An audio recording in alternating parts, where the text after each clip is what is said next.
Pues hay muchas razones para estudiar tensores, ¿no? Sabemos que es bien gracioso porque a pesar de que es algo que aparece en muchas de las teorías que son más avanzadas y fundamentales en la física, como la relatividad, la mecánica cuántica, el electromagnetismo, la teoría de campos, eh, a pesar de eso, casi nadie sabe qué es un tensor realmente, ¿no? No sé si se trabó, ya somos 70. Ah, sí se trabó. Mm, ya. Am, a pesar de que aparecen en las teorías más avanzadas y fundamentales de la física, no nos saben decir qué son, ¿no? Entonces, primero quiero empezar con la motivación para estudiar tensores. Sí, me parece que hay un poco de problemas con la conexión, pero si le siguen refrescando, sí se va a grabar la clase y con eso no va a haber problema, ¿no? De todas maneras la voy a subir. Entonces, yo creo que ya vamos a empezar. Muy bien. Entonces, vamos a empezar con la motivación para estudiar a los tensores, que es principalmente, ahora sí que, ¿por qué nos conviene estudiar a los tensores? Si son tanto lío que nadie los puede definir realmente, ¿por qué los queremos estudiar, no? Entonces, ¿por qué estudiar tensores? ¿Qué son los tensores? Esa va a ser la segunda pregunta que vamos a responder, ¿no? Primero, ¿por qué estudiarlos? Y después, ¿qué son? Entonces, algunas razones para estudiar tensores. Primero, es que hacen más sencillos los cálculos tediosos y largos de las teorías que son fundamentales en la física, como por ejemplo la relatividad y la mecánica cuántica. De hecho, incluso si uno empieza a usar notación indicial en cálculos vectoriales como el producto Cruz, se van a dar cuenta que es mucho más sencillo hacerlos que si los hacen a mano, ¿no? O por componentes. Entonces, hacerlos con notación indicial ya es mucho más sencillo y ahora hacerlos de manera tensorial, pues es, o sea, ya trabajar con tensores simplifica mucho las cosas, porque cuando trabajamos con tensores, regularmente trabajamos con un montón de componentes, entonces hacerlo a mano sería mucho más tedioso. Ahora, son extremadamente elegantes matemáticamente. ¿Por qué? Porque los tensores guardan una relación intrínseca con la geometría de las teorías a las que describen de las teorías matemáticas. Entonces, esto hace que sea mucho más fácil estudiar las simetrías a las que aluden, porque ya las traen embebidas dentro, ¿no? Entonces, eso hace que sean las teorías a las que llegamos, a las expresiones a las que llegamos de las teorías que describen, son extremadamente elegantes de manera matemática, ¿no? Y ahora, es lo que decía, gracias a esto es fácil identificar simetrías cuando se trabaja con ellos. Además, ya lo veremos más adelante en el curso, es muy fácil y es un teorema, de hecho, que se puede separar eh, la, un tensor como producto de dos tensores, como suma de dos tensores, un tensor simétrico y un tensor antisimétrico. Todo esto ya lo vamos a ver a mayor detalle en lo que sigue del curso. Ahora, otra razón, que creo que es la razón más importante por la cual estudiar tensores, es que la física debe ser la misma, sin importar bajo qué sistema de referencia se observe. Y esto es uno de los principios de la relatividad, ¿no? Es a lo que se enfrentó Einstein cuando estaba postulando su teoría de la relatividad. Entonces, la física debe ser la misma, sin importar qué sistema de referencia se observa. ¿Qué quiere decir esto? Que no importa qué coordenadas usemos o qué sistema de referencia usemos, la física no debe cambiar. Y la física, entonces, debe estar embebida dentro de las mismas cosas que usamos para estudiarla. Estas son los tensores. Esta me parece que es la razón más importante para estudiarlos. Ahora, como ya les había dicho, los tensores guardan una relación muy cercana con la geometría de las teorías en las que los usamos. Por eso es que se usan en la física, en las teorías más fundamentales, ¿no? El ejemplo más común y que todos estamos más familiarizados con él es la relatividad general, que pues todos se usan tensores así a más no poder. El electromagnetismo es otra, la mecánica cuántica es otra, aunque ese es un poco más oscuro porque se usa ahí. La dinámica de fluidos, la mecánica de fluidos, también en medios deformables lo usamos, porque también se habla de geometría ahí, ¿no? Cómo se deforman las cosas. Entonces, por eso se usan los tensores ahí. La mecánica cuántica, como ya había dicho, y el electromagnetismo. Vamos a ver primero qué es la teoría de la relatividad, una pequeña repasada de qué es la teoría de la relatividad, una pequeña introducción de por qué se usan los tensores ahí y por qué se usan en mecánica cuántica. Eso me interesa porque son las teorías de campo que vamos a ver un poquito al final. También vamos a ver en el electromagnetismo, pero las razones son las mismas. Me preguntan que si los tensores se usan también en física computacional. Sí se usan ahí, pero sobre todo se usan en computación cuántica. Ahí se usan porque estamos hablando de combinación de estados, en entrelazamiento cuántico. Y también preguntan si se va a grabar la clase. Si se va a grabar la clase, todas las clases se van a grabar. ¿Ok? Por eso no se preocupen si se les está trabando y esas cosas. Entonces, ¿qué es la teoría de la relatividad? La teoría de la relatividad es, de la relatividad general, es una teoría de gravitación. Es una teoría sobre la gravedad. Pero, ¿por qué es tan importante? Porque antes de Einstein, creíamos que el espacio-tiempo era esta especie de escenario donde todo pasaba. Así lo había descrito Newton, ¿no? Como un escenario que no cambiaba, que era inmutable, donde todo sucedía. Y este escenario, ahí estaba paradito. La teoría de y ahí estaba la gravedad. La gravedad era una fuerza que atraía cuerpos entre sí. Cuando Einstein postula la teoría de la relatividad, describe la acción de la gravedad no como una fuerza, sino como la acción de la geometría del espacio-tiempo. Entonces el espacio y el tiempo dejan de ser este escenario inamovible, inmutable, y se convierten en algo que cambia y que se va modificando, que va deformándose. Además, el espacio y el tiempo se unen en uno solo.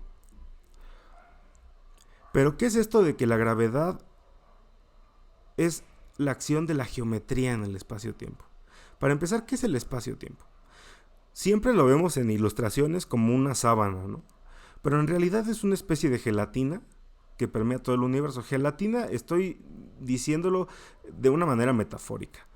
Porque imaginemos que, como sabemos, el espacio-tiempo, por lo menos en relatividad, tiene 4 dimensiones, ¿no? Las 3 espaciales, arriba y abajo, derecha e izquierda, adelante y atrás, y la temporal.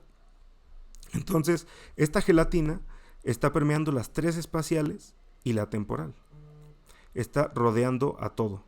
Entonces, esto es un poco difícil de visualizar porque pues no podemos ver cosas en 4 dimensiones, ¿no? Si ya verlas en 3 dimensiones es un poco difícil, ahora en 4 pues es todavía es imposible, ¿no? A menos de que sean seres superiores como el Doctor Manhattan que puede ver todo, ¿no? Entonces, muchas veces ayuda a visualizar el espacio-tiempo como una sábana plana de 2 dimensiones, en la que seguramente lo han visto muchas veces en explicaciones de videos de YouTube, que colocamos un objeto con masa, esta sábana se deforma. Aquí tenemos la imagen del espacio-tiempo como esta gelatina, en el que este objeto con masa está deformando la gelatina en todas las dimensiones, ¿no? Y vemos la deformación en todas las dimensiones. Así es como debería de verse siempre que pasan imágenes del espacio-tiempo deformándose, ¿no? Y de este lado, del lado derecho, vemos cómo lo vemos siempre. La Tierra está en este espacio, en el espacio-tiempo, y el espacio-tiempo es esta sábana que se está deformando. Esta es un poco más fácil de visualizar y de manera didáctica me parece también que es un poco más clara. Preguntan otra vez si vamos a grabar las clases, la presentación la subiremos al Classroom. Sí, todo va a estar en el Classroom, de hecho ya compartí la presentación, las notas de la clase y ya subí la tarea examen. Ya vamos a hablar de eso al finalizar la clase. ¿Ok? Muy bien. Ahora, vamos a hablar un poco más sobre esto del espacio-tiempo. Imaginemos que en esta sábana colocamos un objeto suficientemente masivo, digamos el Sol, ¿no? O algún objeto muy, muy masivo. Entonces, la sábana obviamente se va a deformar como en la imagen de la derecha. Se va a curvear, ¿no? Y de una manera considerable porque pues el objeto es bastante masivo. Y se va a ver de esta manera. Como vemos, la sábana pues se deforma bastante bien. Obviamente, si pusiéramos un objeto que tuviera una masa más pequeña, la masa también se deformaría, pero digo, la sábana también se deformaría, pero se deformaría de una manera un poco pues menor, ¿no? A comparación con la del objeto más masivo. Ahora imaginemos justamente que otro objeto, cuya masa es más pequeña a la del primero, se coloca en la sábana. De cualquier manera deforma la sábana, pero la deforma mucho menos que el objeto más grande. Ahora imaginemos que el objeto pequeño se mueve en línea recta por la sábana. Como no hay fricción en el espacio, pues se sigue moviendo en línea recta y su velocidad no cambia, ¿no? Entonces digamos que se ve así el objeto. Incluso podríamos llegar a pensar que el objeto que colocamos no tiene masa y que es un fotón, ¿no? Para quitarnos esta idea de que el objeto está deformando también la sábana. Aunque pues también podemos imaginar este caso y explicar qué pasa. Entonces, en este caso, que hay otro objeto en la sábana y que este objeto está en presencia de otro más masivo, en principio, antes de acercarse a la región en la que la sábana está deformada por el objeto masivo, el objeto pequeño, o que no tiene masa, se mueve en línea recta. Pero lo interesante es, ¿qué pasa cuando este objeto se acerca a la región que está deformada por el objeto masivo? Cuando este objeto llega a la región del espacio-tiempo que está deformada por el objeto masivo, su trayectoria cambia. ¿Por qué? Pues porque se está acercando a un camino que está curvo, justamente porque se curveó por la presencia del objeto masivo. Es como cuando ustedes estaban de chiquitos en el brincolín y se querían parar y no podían porque la tela del brincolín estaba siendo curveada por la gente que estaba brincando y no los dejaba parar, ¿no? Si la tela hubiera estado planita, pues obviamente se iban a poder parar. Pero como estaba siendo deformada por la gente que estaba brincando, no se podían parar. Entonces su movimiento estaba siendo afectado por el movimiento de los demás. Entonces, como vemos en esta ilustración, el objeto se cambia su trayectoria y se deforma, se curvea. Entonces aquí pueden pasar dos cosas, ¿no? Independientemente de que el objeto sea muy masivo o no tenga masa incluso, se va a curvear su trayectoria. Pero, como el objeto se está moviendo en un ambiente que no tiene fricción, su velocidad no va a disminuir. Entonces, siempre va a querer escapar de esta región. Entonces pueden pasar dos cosas. Que tenga la energía suficiente para salir de la región y de hecho pase lo que se usó para viajar a la Luna, que es que usaron la órbita en la que se empezó a mover el objeto, o sea, la órbita de la Tierra, para tener aceleración, o sea, como un empuje, y eso podría pasar que el objeto tomara la curva y saliera acelerado, o que el objeto quedara atrapado en una órbita alrededor del objeto, justamente describiendo el círculo o la elipse o la trayectoria curveada que se forma alrededor de este objeto masivo, que es lo que sucede en el sistema solar, ¿no? Esto yo sé que ya todos lo saben porque pues es una explicación que siempre se da en los videos de YouTube y de divulgación, pero quería que lo vieran. ¿Por qué? Porque, ¿qué quiere decir esto? la trayectoria del objeto, que es más pequeño o que incluso no puede no tener masa, cambia no porque haya una fuerza del objeto grande hacia el objeto pequeño, sino porque se deformó el espacio-tiempo. Y es la geometría del espacio-tiempo la que cambia la trayectoria del objeto. Entonces, la novedad o el cambio de paradigma de la relatividad es que pone a la gravedad no como una fuerza, sino como la acción de la geometría sobre el espacio-tiempo. Entonces la gravedad deja de ser una fuerza, ¿no? Es la acción de la geometría sobre el espacio-tiempo. Y justamente ese es el problema que tenemos los físicos, o tienen los que se dedican a eso, cuando tratan de unificar las fuerzas fundamentales, ¿no?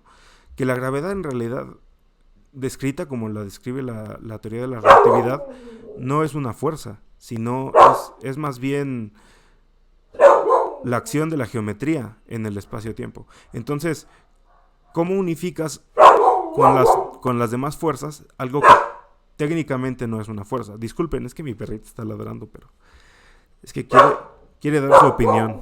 Nisha quiere dar su opinión. Bueno, entonces, las ecuaciones que describen cómo se comporta el espacio-tiempo en presencia de materia y energía, es decir, cómo cambia la geometría del espacio-tiempo, son las ecuaciones de Einstein. Se llaman las ecuaciones de campo porque están describiendo la acción de un campo. Ya veremos más adelante qué es un campo, ¿no? Son 16 ecuaciones.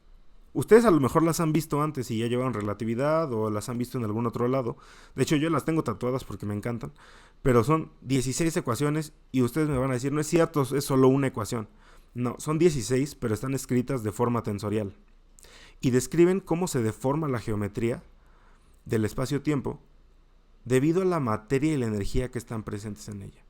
Entonces, aquí es donde les decía que, por ejemplo, una de las motivaciones para estudiar tensores es que simplifican un montón los cálculos, ¿no? Podemos escribir 16 ecuaciones en una sola línea. Entonces, eso es algo muy eficiente y muy elegante de manera matemática.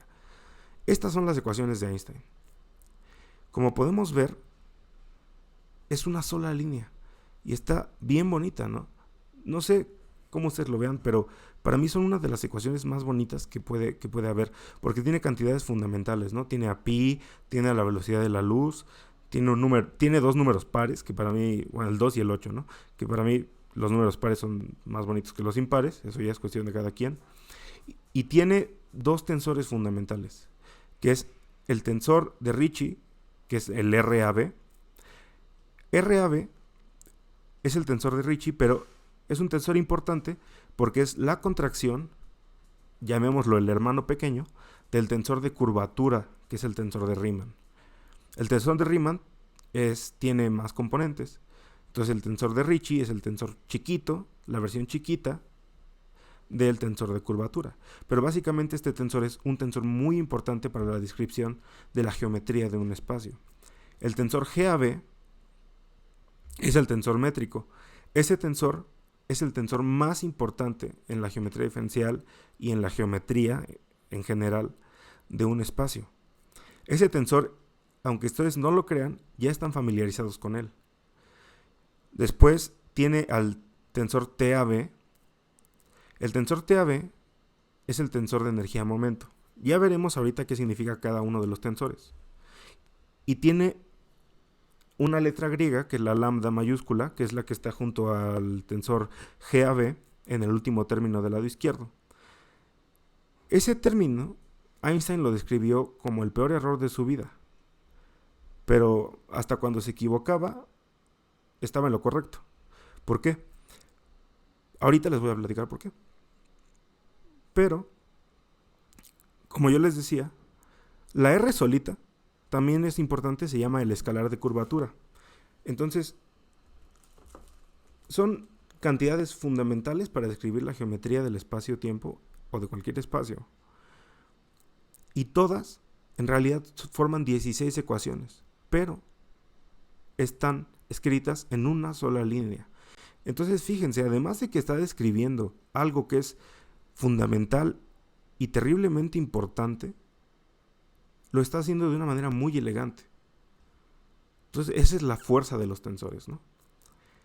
Entonces, vamos a ver cuáles son cada uno de los tensores. El tensor de Ricci, como ya les había dicho, es el hermanito pequeño, o la forma antes de evolucionar del tensor de Riemann, y describe, como su nombre lo dice, la curvatura del espacio-tiempo. Este nos dice cómo se curva el espacio-tiempo. ¿Cuál puede ser la curvatura del espacio-tiempo? Puede ser plana, puede ser positiva, puede ser negativa. La curvatura del universo o del espacio-tiempo, de hecho, es muy importante. Tan importante que tiene implicaciones cosmológicas y es algo que se puede medir. Es importante y sus implicaciones cosmológicas son para la forma del universo. Es decir, la curvatura del universo nos va a decir, del espacio-tiempo, nos dice cuál es la forma del universo. Y no solo eso, nos dice cuál va a ser el destino final del universo. El espacio-tiempo puede tener curvatura positiva, y entonces estaríamos hablando de un universo cerrado.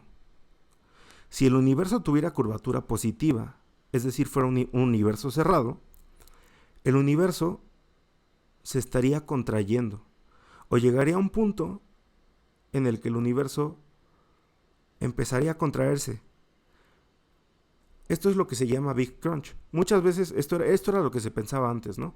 Se pensaba que sí se estaba expandiendo por el Big Bang, pero que justamente la acción de la gravedad iba a hacer que poco a poco la expansión se fuera desacelerando hasta que llegara al punto en el que dejara de expandirse y empezara a contraerse y de nuevo llegara a hacer un Big Bang. Esto pasaría si el universo tuviera curvatura positiva. Ahora, ¿qué pasaría si el universo tuviera curvatura negativa? Si el universo tuviera curvatura negativa, sería un universo abierto. Si fuera un universo abierto, el universo se estaría expandiendo para siempre. Y entonces, el destino final del universo sería aquel en el que todo estaría tan lejano, que se conoce como la muerte entrópica del universo, ¿no? En el que ya nada podría formar ni siquiera un vínculo, ¿no? Así como cuando sus novias les dejan de hablar y después los terminan. Y después está el universo con curvatura plana o curvatura cero. Este es un universo plano, un universo euclidiano. ¿Qué pasaría si el universo fuera así? Según recuerdo, en este caso el universo ni se expandiría ni se contraería. Sería un universo estático. Entonces, como vemos, esto es algo que se puede medir. Y hasta ahora lo que las mediciones nos dicen es que el universo se está expandiendo. Pero no solo se está expandiendo, sino que se expande de manera acelerada. ¿Esto qué quiere decir? Pues en principio nos diría que es de curvatura negativa, ¿no? Que tiene curvatura negativa, pero eso no explica la expansión de manera acelerada. Pues regresemos a las ecuaciones de Einstein. El error más grande de Einstein, que recordemos era la lambda GAB, es una constante que se llama energía oscura. Esa constante, bueno, para, digamos que las cosas prácticas, es la energía oscura. Esa constante indica que el universo se expande de manera acelerada, dependiendo de la solución de las ecuaciones de campo. Nosotros podemos poner ahí una lambda de tal manera que el universo con la curvatura negativa se expanda de manera acelerada. Esa es la constante cosmológica. Por eso les decía que aún en sus errores Einstein estaba bien, porque con esa constante cosmológica se explica que el universo se expande de manera acelerada. Entonces ya tenemos el primer tensor, y ya tenemos el porqué de la lambda. Ahora, el tensor métrico. Como les decía, el tensor métrico es el tensor más importante en la descripción geométrica de cualquier espacio. ¿Por qué? Porque ese tensor nos indica cómo medir las distancias y los ángulos. Entonces, ustedes me dirán, pues yo ya sabía cómo medir distancias y ángulos, por ejemplo, en los reales, ¿no? De manera euclidiana. Pues sí, la distancia euclidiana, o el teorema de Pitágoras, es la métrica euclidiana. Es una métrica. Ya veremos un poquito de esto más adelante. El tensor métrico es el tensor GAB. El tensor de energía-momento. Este tensor describe la distribución de materia y energía que provoca la deformación de la geometría. Entonces, este es el tensor TAB. Este tensor, porque hasta ahorita nada más habíamos hablado de la geometría del espacio-tiempo. O sea, el tensor GAB nos indicaba la distancia. Cómo medir la distancia y los ángulos. El tensor RAB nos indicaba la geometría del espacio-tiempo. R era un escalar, la R solita.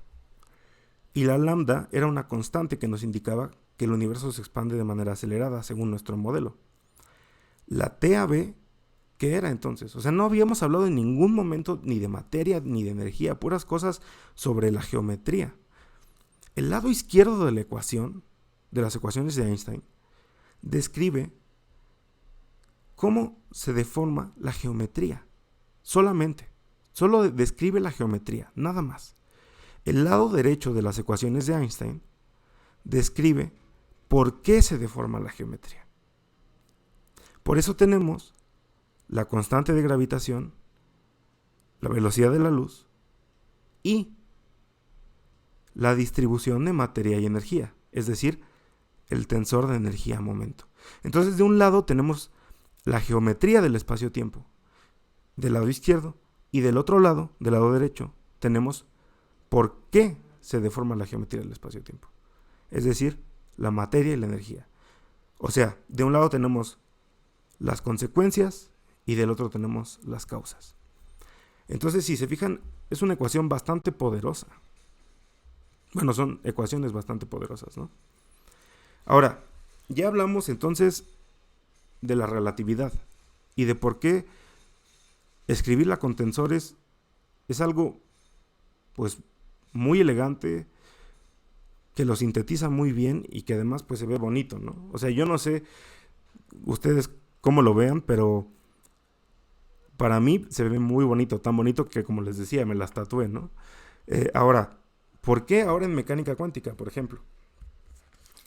En mecánica cuántica es un poco más difícil de ver, porque a pesar de que mecánica cuántica es una teoría con la que estamos más familiarizados en la facultad, de hecho tenemos 2 cursos directamente relacionados con mecánica cuántica, Introducción a la Cuántica y Mecánica Cuántica, y tenemos, me parece que otros 2 que, si bien no son como tal mecánica cuántica, sí tienen que ver, que es atómica y nuclear. Nunca se nos inculca que la mecánica cuántica tiene un trasfondo geométrico. Y los tensores también tienen mucho que ver ahí. En mecánica cuántica, como ya sabrán todos, existe el principio de superposición. ¿Qué dice el principio de superposición en mecánica cuántica? Que un sistema cuántico existe en todos sus estados posibles de forma simultánea. Claro, con una probabilidad asignada a cada estado posible, ¿no? Pero cuando se mide, da un resultado que corresponde solo a una de las posibles configuraciones. Entonces, el principio de superposición se escribe de esta manera. Si nunca han visto notación de Dirac, no se espanten. El ket, que es esta cosa rara en la que está encerrada la psi, simplemente indica que es un vector. La lambda 1 y el psi 1 indica que la lambda 1 es un valor propio del psi 1. La lambda 2 es un valor propio del psi 2. El psi 1 es un estado en el que puede estar psi. El psi 2 es un estado en el que puede estar psi. Entonces, lambda 1 es la probabilidad con la que psi está en psi 1. Lambda 2 es la probabilidad con la que psi está en psi 2. Entonces, lambda 1 más lambda 2 deben sumar 1, ¿no? Como el principio de superposición nos lo indica, psi está en una combinación lineal de psi 1 y psi 2. Como esto ya veremos por qué es importante para estudiar tensores, un repaso de álgebra lineal. Porque el principio de superposición en álgebra lineal simplemente nos dice que la superposición es una combinación lineal de soluciones. Psi 1 es solución de psi y psi 2 es solución de psi. Como las dos son soluciones, pues una combinación lineal también es solución. La combinación lineal simplemente quiere decir que la solución multiplicada por un coeficiente sumada con la otra solución multiplicada por otro coeficiente debe ser solución. Entonces, entendido de esta manera, el principio de superposición es muy claro. No sé si les parezca claro o no. El principio de superposición se ilustra casi en todos lados con el gato de Schrödinger, ¿no? Que ya estoy seguro de que ustedes ya lo conocen, lo han escuchado hasta la muerte. Simplemente es que hay algún dispositivo, yo lo he escuchado de tantas maneras que ya no sé cuál es la correcta. El punto es que el gato va a morir, pobre gato. En lugar de un gato pongamos a un panista que va a morir. Y entre más pasa el tiempo, mayor probabilidad hay de que muera. Pero solo es una probabilidad. Tiene que ser un gato o un panista cuántico. Entonces, solo es la probabilidad. Y entre más tiempo pasa, mayor es la probabilidad, pero solo es la probabilidad. Como es un gato cuántico o un panista cuántico, existe en la superposición de estados, de que está vivo y está muerto hasta que no lo medimos. Cuando lo medimos, ahí sabemos si estaba vivo o estaba muerto. Digo, si está vivo o si está muerto. Lo forzamos a estar vivo o a estar muerto. Justamente lo mismo pasa cuando medimos a un sistema cuántico. Colapsamos la función de onda y lo que medimos es el valor propio de el estado en el que estaba. Es decir, en la ecuación de arriba vamos a medir lambda 1 o vamos a medir lambda 2. ¿Ok? Esto es muy importante. No tanto para esto, sino para sus cursos de cuántica. No sé cuántos ya hayan llevado cuántica. Ahora, entrelazamiento cuántico. Ahora, ¿por qué esto es importante? ¿Qué es el entrelazamiento cuántico? En la mecánica cuántica pasan cosas bien extrañas. Dos partículas pueden resolver, se puede resolver el sistema de dos partículas en la función de onda de manera muy sencilla, separando variables. Pero de pronto llegamos a que hay sistemas en los que no se puede separar las variables. ¿Cómo resolvemos eso? Cuando no se pueden separar las variables, significa que dos partículas están entrelazadas. Y también estoy seguro de que ya conocen este fenómeno, porque en todos lados se habla de él, aunque no lo entiendan, ¿no? Dos partículas están entrelazadas cuando, como les decía, su función de onda es tal que no se pueden separar las variables para resolver una y luego resolver otra. Y en el momento en el que se mide el estado de una, se determina inmediatamente el estado de la otra. Me gustaría, antes de seguir, recalcar algo bien importante, que la probabilidad en mecánica cuántica es muy diferente a la probabilidad a la que estamos acostumbrados de manera física. No hablo de manera matemática, ¿no? Sino de manera física. ¿Por qué? Imaginen que tiramos una moneda, un volado, y cae la moneda. Entonces, la probabilidad de que caiga águila o sol es 50-50. Eso nos han dicho todo el tiempo, ¿no? Pues es falso. En realidad, es la probabilidad de que tú le atines, porque la moneda ya cayó en águila o ya cayó en sol. La probabilidad es a que tú le atines a lo que ya cayó. Entonces, tienes 50% de acertar a que caiga en águila, a que cayó en águila, o 50% de acertar a que cayó en sol. Porque es una moneda clásica. En cambio, si fuera una moneda cuántica, tú tiras tu moneda cuántica de 10 pesos y cae. Ahí la probabilidad sigue siendo 50-50 de que la moneda esté en águila o esté en sol. La moneda sigue indeterminada. A pesar de que ya cayó, la moneda sigue indeterminada. Ahí la probabilidad no es de que tú le atines a lo que ya cayó, sino cuando tú abres tu mano para ver en qué cayó, en ese momento la moneda se determina en qué está. Mientras tanto, la moneda sigue girando infinitamente, metafóricamente, hasta que tú no la mides. Entonces, eso es algo muy importante de aclarar en términos de las probabilidades prácticas, ¿no? No matemáticas, sino física. Ahora, regresando al entrelazamiento cuántico. Entonces, tenemos dos partículas entrelazadas. Imagínense estas dos monedas cuánticas que están entrelazadas. Y cuando se tira una, se mide, es decir, se ve en qué cayó. La otra, ya sabemos en qué cayó, aunque no la midamos. ¿Por qué esto es importante para los tensores? Porque el entrelazamiento cuántico significa que los dos estados de los sistemas, que los estados de los sistemas forman un estado que se obtiene realizando el producto tensorial de ambos estados. ¿Qué quiere decir esto?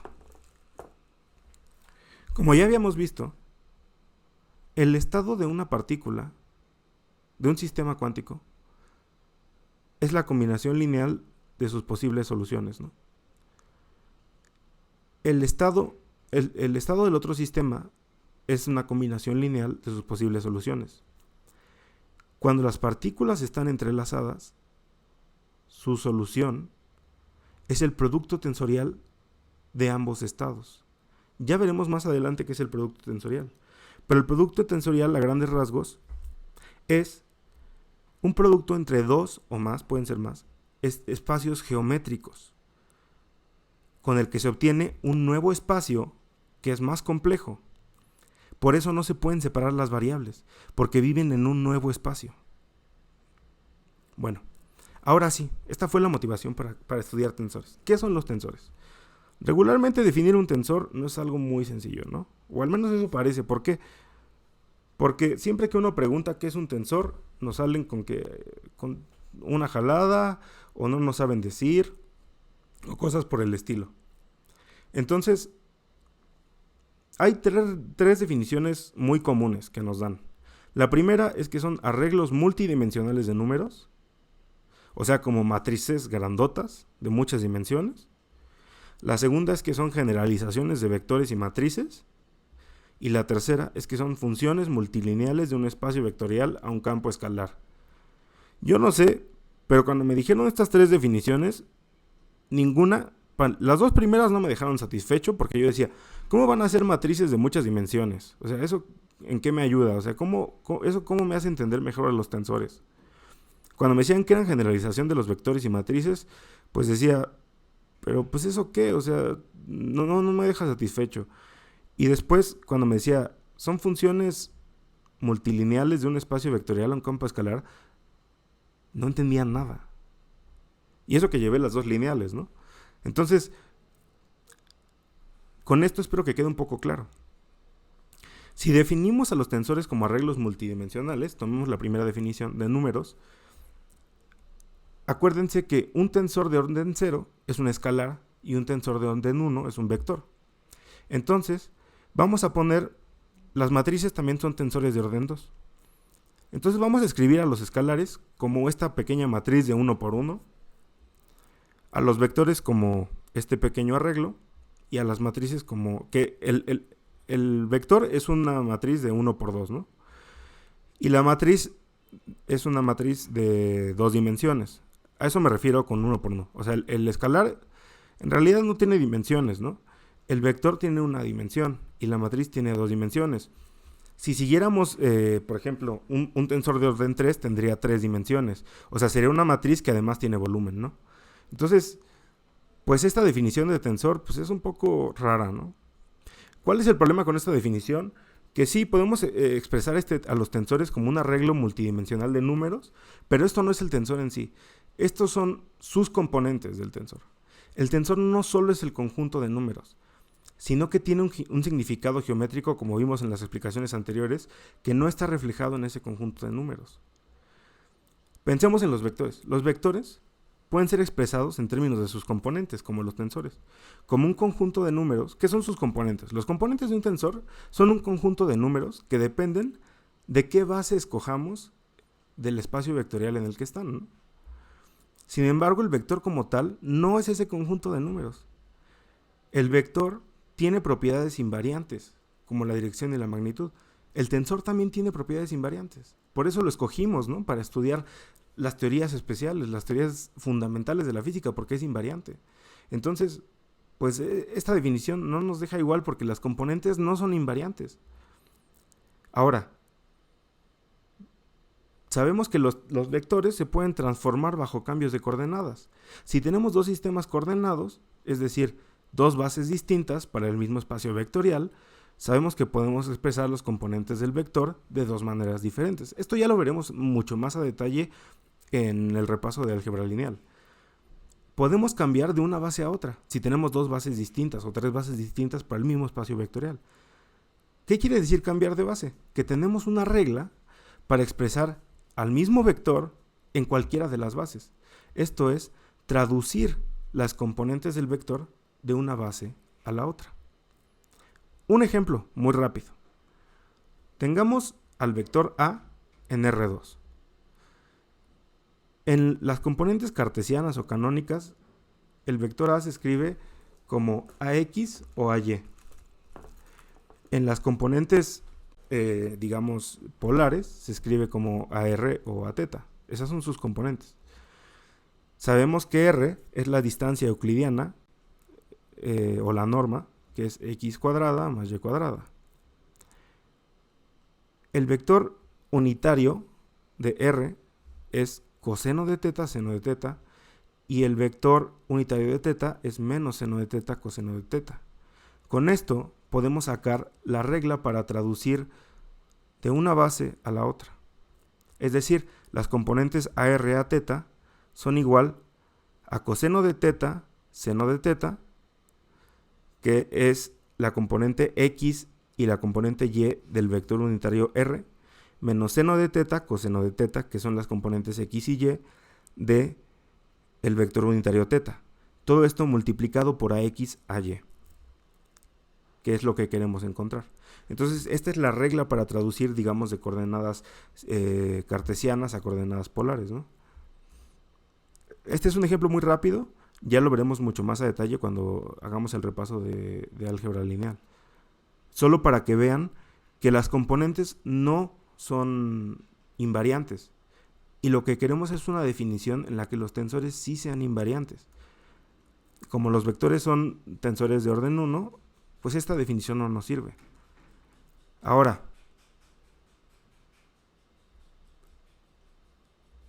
esta definición es una generalización de los tensores, de los vectores y matrices, ¿no? Tampoco nos sirve mucho porque tendríamos que generalizar a los vectores. ¿Cómo generalizamos a un vector? Pues una generalización de un vector, tendríamos primero que definir al vector. Y para definir al vector, ya lo veremos la siguiente clase. Entonces, tampoco nos sirve la segunda definición de que es una generalización de vectores y matrices. Vamos a la tercera definición. Espacios con producto interior primero. ¿Qué son funciones multilineales? Ya lo veremos después, pero ahorita primero quiero que veamos ¿qué son las funciones multilineales? ¿Qué son los espacios con producto interior? A pesar de que la definición anterior podría parecer mejor que la primera, pensemos ahora en un espacio vectorial con producto interior. Ya veremos en la siguiente clase qué es un espacio vectorial. El producto interior es una operación que cumple las siguientes reglas. Tomemos a x, y, z en el espacio vectorial V y A en el campo R, es decir, A es un real y x, y, z son vectores. El producto interior es una función que cumple que x producto interior con y está en R, x producto interior con x es positivo siempre o igual a 0, y si x producto interior con x es igual a 0, x es igual a 0, siempre. X producto interior con un escalar por y es igual al escalar por el producto interior de x con y. X producto interior con y es igual a y producto interior con x, es decir, el producto interior es conmutativo. Y x producto interior con y más z es igual a y, x producto interior con y más x producto interior con z, es decir, se distribuye. Ahora, ¿por qué les dije esto? ¿Se acuerdan que habíamos hablado de el tensor métrico? Bueno, veamos qué es la norma de un vector.